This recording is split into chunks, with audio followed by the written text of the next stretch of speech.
Radio Publique Africaine.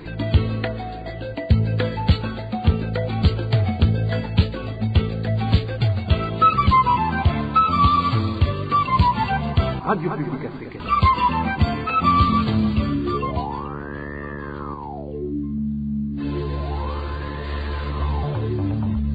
C'est le moment de suivre le journal parlé en français. À la présentation, Onésime Douchimagité.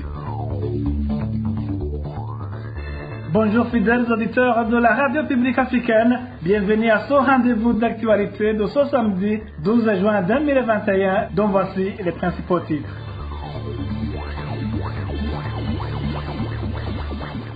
En page sécuritaire, certains réfugiés burundais du camp de Nyarugusu en Tanzanie ont passé la nuit de ce vendredi dans la brousse, craignant d'être persécutés par la police tanzanienne. En ce temps, la coalition burundaise de défenseurs des droits humains dans les camps de réfugiés demande à la communauté internationale de suivre de près les persécutions commises à l'endroit de ces réfugiés.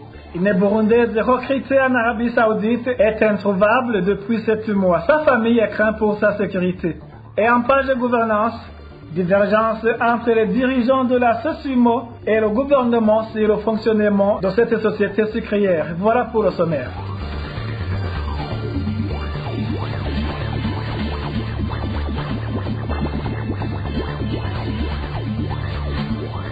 Ouvrons ce journal par cette brève de sécurité. Un jeune homme prénommé Blaise, habitant le quartier Kajiji en zone Kanyosha de la mairie de Bujumbura, a été tué dans la nuit de ce vendredi par des personnes qui l'ont poignardé au niveau des côtes. Les informations en provenance de cette localité indiquent que les faits se sont déroulés aux environs de minuit. Selon toujours ces informations, la victime avait quitté son domicile pendant la nuit et avait dit à ses proches qu'il se rendait dans un bar situé dans cette localité. Parlons droit de l'homme à présent, des arrestations intempestives des habitants de Burambi, nos membres du parti au pouvoir se poursuivent dans cette commune de la province de Rumonge. Ce vendredi matin, une personne a été arrêtée après une fouille et perquisition opérée par des policiers et des Imbonerakure. Les détails avec Eloge de Veremesh. André Ndaitezi-Biganza, c'est cette personne arrêtée ce vendredi par des policiers de la position de Gisagazuba en compagnie des Imbonerakure. Son arrestation est survenue lors d'une fouille-perquisition qui venait d'être effectuée depuis 5 heures du matin sur la colline de Gisagazuba. André Ndaitezi-Biganza venait d'être libéré de la prison de Murenge après avoir été déclaré non coupable dans l'assassinat d'un Imbonerakure de la colline de Gisagazuba nommé Bayuba Leonidas l'année dernière. Ne pas être militant du parti CNDD-FDD serait la cause de cette arrestation, indique son voisin. Le motif de son arrestation est qu'il n'est pas militant du CNDD-FDD, ce qui lui a valu des accusations de collaborer avec des groupes rebelles. Ce qui nous étonne, c'est que même les policiers nous disent qu'il n'y a plus de rebelles dans notre localité, mais jusqu'à maintenant, ils continuent d'arrêter de simples citoyens. Après son arrestation, André Ndaitezi-Biganza a été acheminé en premier lieu vers la position de Gisagazuba avant qu'il ne soit conduit vers le cachot de la commune Burambi. Les habitants de Gisagazuba indiquent que les Imbonerakure sont derrière les multiples arrestations signalées dans la localité. Notre source nous parle des noms des Imbonerakure qui collaborent avec les policiers dans ces arrestations. André Ndaitezi-Biganza a été accusé par des Imbonerakure qui accompagnaient les policiers. Ces Imbonerakure sont le surnommé Ribga, Nyongabo Gérard, connu sous le sobriquet de Wakenya, Dikumwenayo Marius et Bosco Nitunga. Ces derniers montrent aux policiers les personnes à arrêter car les policiers ne connaissent pas les ménages des victimes d'arrestation. Nous demandons à la justice de ne pas se fier aux dires des Imbonerakure qui la poussent à être impartiale. Depuis les derniers mois de l'an 2020, plusieurs arrestations ont été signalées en commune Burambi et les personnes ciblées sont soit des opposants, soit de l'ethnie Tutsi. Tous sont poursuivis pour collaboration avec des groupes armés. La RPA a essayé de joindre par téléphone l'administrateur de la commune Urambi, Marie-Fabiola Ndaïdzeye, sans succès. Merci à toi, Eroge Diveremecha. Je vous le disais dans le titre, une Burundaise recrutée en Arabie Saoudite est introuvable depuis 7 mois. La famille de cette Burundaise fait savoir qu'elle a perdu sa trace depuis la fin de l'année 2020. Les dernières nouvelles parlaient des mauvais traitements qu'elle subissait. Le point avec Emmanuel Nyungeko. Cette Burundaise recrutée en Arabie Saoudite et qui est introuvable depuis 7 mois s'appelle Grace Manishimwe. Elle est arrivée dans ce pays le 29 janvier 2020. Les employeurs de Grace ne lui ont pas permis d'utiliser le téléphone pour communiquer avec sa famille restée au pays natal. Par la suite, le patron de Grace Manishimwe a finalement accepté de lui prêter son téléphone quelquefois, mais sous une haute surveillance. Notre source parmi les Burundais résidant en Arabie Saoudite révèle que Grace Manishimwe avait donné ces dernières nouvelles à la fin de l'année passée. Du coup, ils lui ont permis de communiquer avec son mari qui gardait leurs enfants. Cette communication était permanente durant 4 mois, de septembre à décembre. Grace avait informé son mari qu'elle était maltraitée, qu'elle ne mangeait pas assez et qu'elle n'avait pas droit aux soins médicaux. Nous ne connaissons pas ces nouvelles depuis lors, car son patron l'a privé de toute communication. La famille de Grace Manishimwe fait savoir qu'elle a à plusieurs reprises essayé de trouver Grace en appelant son patron, mais malheureusement ce dernier n'a pas voulu donner des informations lui concernant. Elle s'inquiète pour sa sécurité.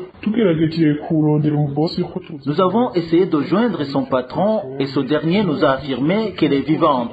Mais quand nous lui demandions de nous passer Grace, il nous raccrochait au nez. Il ne voulait pas ensuite décrocher notre appel. Nous nous inquiétons pour sa sécurité. Personne ne sait si elle est encore en vie.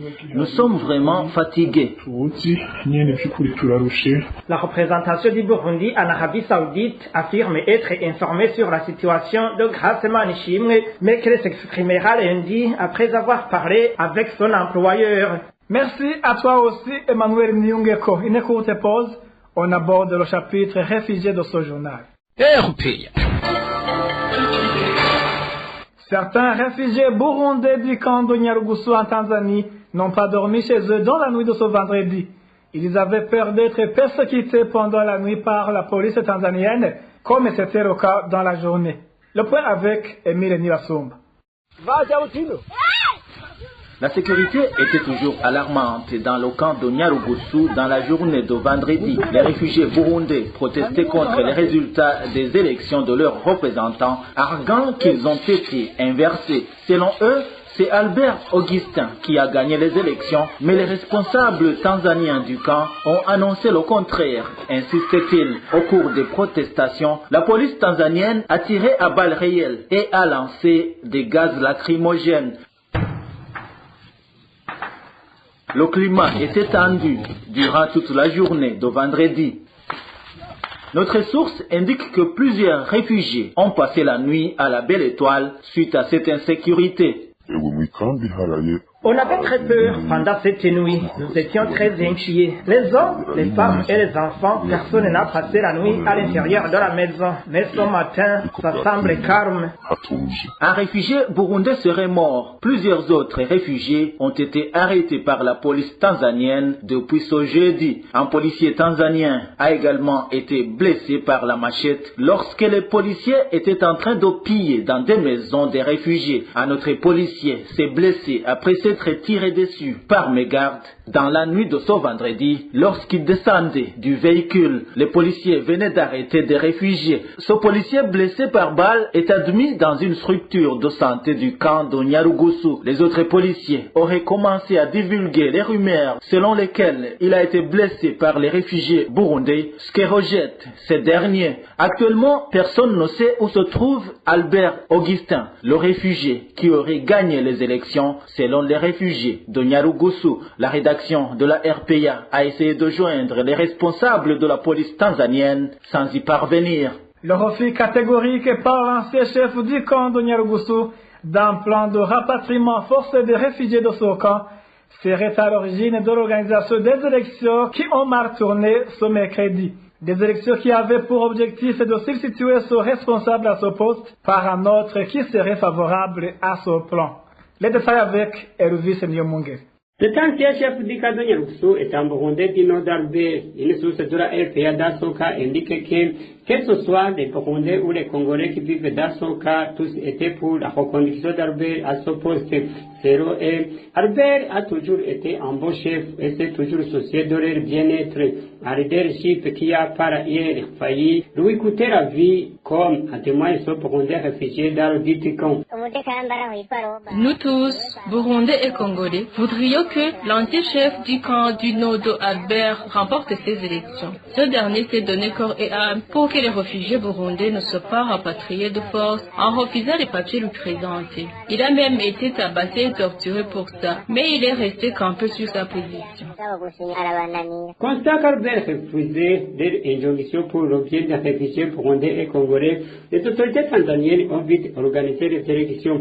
Ces derniers avaient pour but de remplacer Albert par une certaine Abiroha, une femme congolaise qui est dépouillée et qui serait favorable à les reprendre. Ce qui s'est compliqué car les réfugiés burundais et congolais réunis ont voté pour Albert. C'était vraiment visible que cette femme congolaise avait perdu d'avance. Les Congolais avaient voté pour ce prénommé Albert, tout comme nous. On était conscients que ces élections n'avaient que pour but de remplacer Albert par un autre qui pourra signer et faciliter le rapatriement des Burundais. Pour remplacer de Fox à ce poste, cette femme congolaise a alors suscité des soulèvements au sein des réfugiés burundais et congolais qui se sont fermement opposés à ce que c'était Abiroha leur soit imposé alors qu'ils ont voté pour le nommer Albert. Entre-temps, la coalition burundaise des défenseurs des droits humains dans les camps des réfugiés demande au gouvernement tanzanien d'arrêter les persécutions commises à l'endroit des Burundais à Nyarugusu et à la communauté internationale de suivre de près ce qui se passe dans les camps des réfugiés burundais en Tanzanie. Cette réaction est consécutive aux représailles de la police après la contestation des résultats de l'élection du représentant des réfugiés par les Burundais. Ces élections ont été caractérisées par des irrégularités selon les réfugiés burundais. Bon nombre de réfugiés burundais ont été arrêtés par la police tanzanienne et d'autres blessés. Selon Léopold Charangabo, vice-président de la CBDH Vicar, le gouvernement tanzanien éprouve une haine envers les réfugiés burundais. Suivez. Nous voyons que c'est la haine du gouvernement tanzanien envers les réfugiés burundais qui continue, car nous ne comprenons pas pourquoi la Tanzanie organise les élections et refuse le vainqueur d'occuper sa place. Nous demandons alors au gouvernement tanzanien de cesser à malmener les réfugiés burundais. Nous demandons aussi le HCR, la communauté internationale, de continuer à suivre de près ce qui se passe dans les camps de réfugiés qui se trouvent en Tanzanie. Nous leur demandons aussi à sécuriser les réfugiés burundais comme les fait aux autres réfugiés, notamment les réfugiés congolais et d'autres qui vivent en paix dans les camps de réfugiés en Tanzanie. C'était Léopold Charangabo, vice-président de la CBDH Vicar. Dans un instant, nous parlons de la gouvernance au Burundi. Je vous le disais dans le titre, il y aurait une divergence entre les dirigeants de la SESIMO et le gouvernement burundais sur le fonctionnement de cette société sucrière. Au moment où l'autorité de cette usine commençait déjà à l'équiper de nouveaux engins, le gouvernement juge que l'usine ne connaît pas encore de problème d'engins. Il estime même que certaines machines restent inutilisées. Même si l'on levait les sanctions qui pèsent sur le Burundi, le pays n'aurait pas pour le moment la capacité de rembourser effectivement sa dette publique. Analyse de l'économiste André Nikwigize qui explique que les chances de sortir de ce gouffre pour le gouvernement burundais sont terriblement maigres. Suivez plutôt André Nikwigize, expert burundais en économie. Le problème crucial, ce n'est même pas le montant de la dette, car tous les pays du monde s'endettent. Mais c'est plutôt comment cette dette sera remboursée. La dette est remboursée par la production nationale. En 1990, le produit intérieur brut par habitant s'élevait à $371.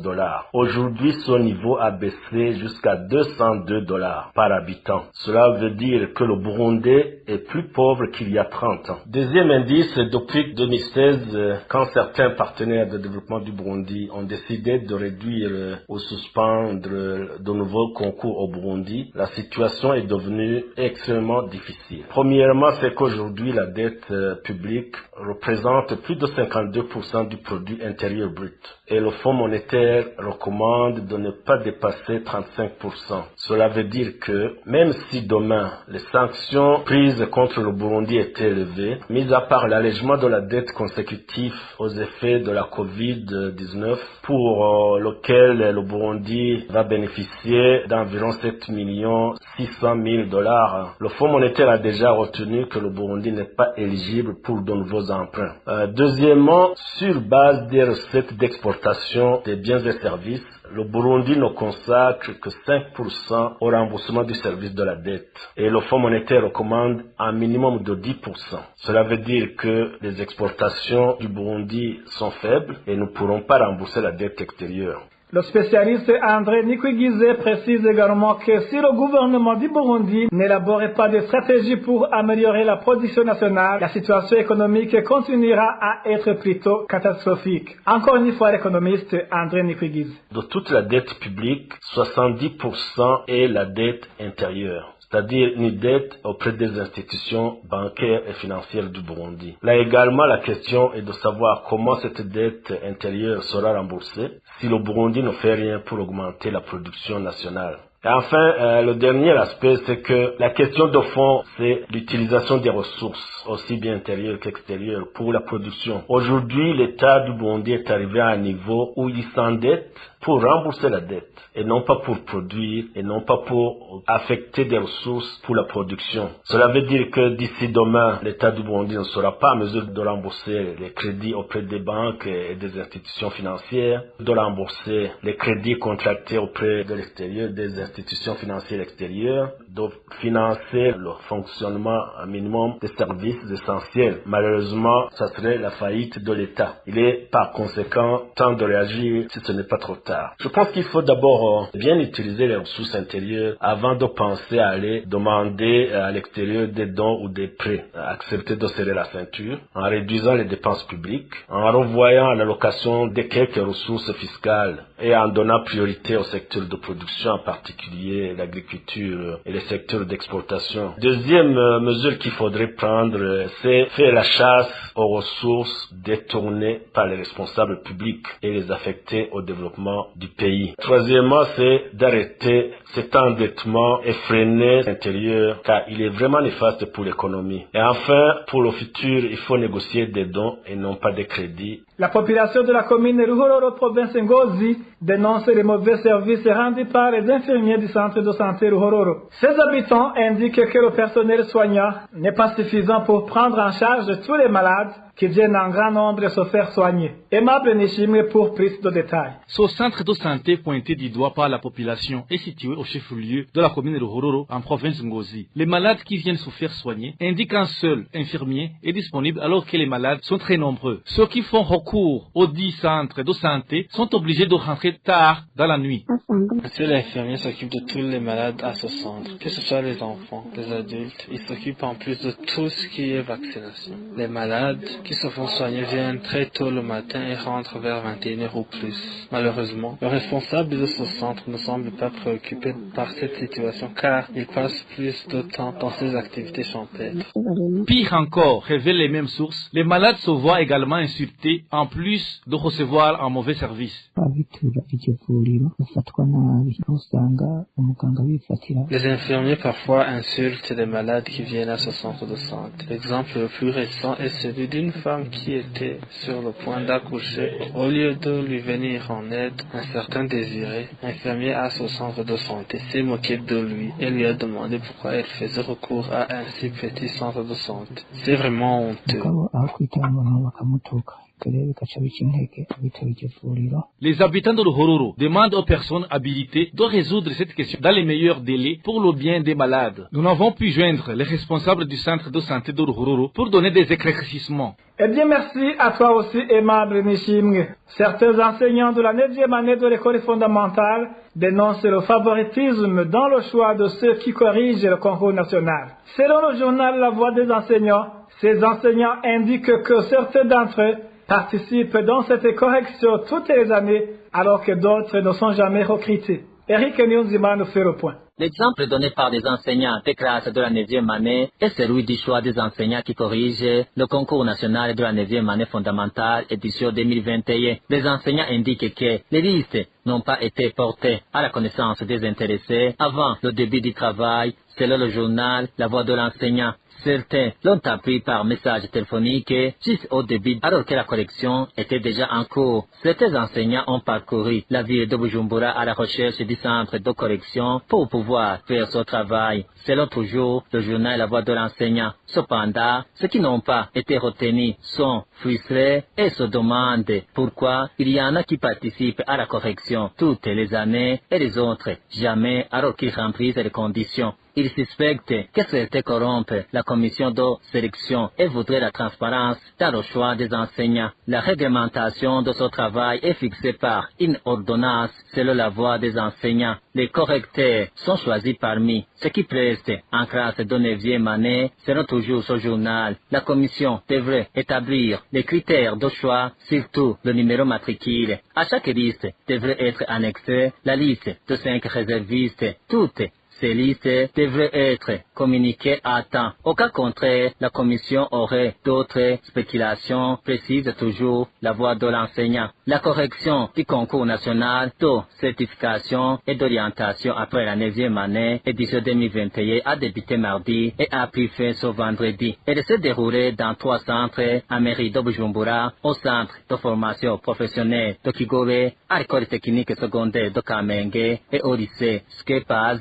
de Nyakabiga. Le 12 juin de chaque année, c'est la journée mondiale contre le travail des enfants. Toutefois, au Burundi, des enfants encore mineurs sont embauchés alors que le droit du travail l'interdit. Le point avec Eroge Kwizera. J'ai 14 ans. Non, je n'étudie pas. Mon employeur me paie 10 000 francs par mois. À 6 heures, je vends le thé et les beignets. Dans l'après-midi, j'apporte des arachides que je vends dans ces galeries. Sodo de 14 ans est parmi les enfants qui font différents métiers dans la ville de Gitega, en province de Gitega, alors qu'ils n'ont pas encore atteint l'âge autorisé par le Code du travail burundais. C'est lui qu'on va appeler Manirakiza pour sa sécurité, révèle qu'à cause de la pauvreté, il a abandonné l'école et a quitté la province Karuzi, où il est originaire, pour aller trouver du travail dans la ville de Gitega, où il est employé comme vendeur ambulant du thé, beignets et arachides. Tous les jours, Manirakiza débite son travail à 6 heures du matin pour terminer à 20 heures. Son employé lui paie 10 000 francs par mois. Manirakiza a raconté à RPA que son travail est très fatigant pour lui, car des fois, il doit parcourir de longs trajets pour trouver des clients et qu'en plus de cela, il travaille plusieurs heures par jour, voire 4 heures de travail chaque jour. Son souhait, c'est de pouvoir retourner sur le bas de l'école pour trouver un bienfaiteur qui payerait tous les frais scolaires.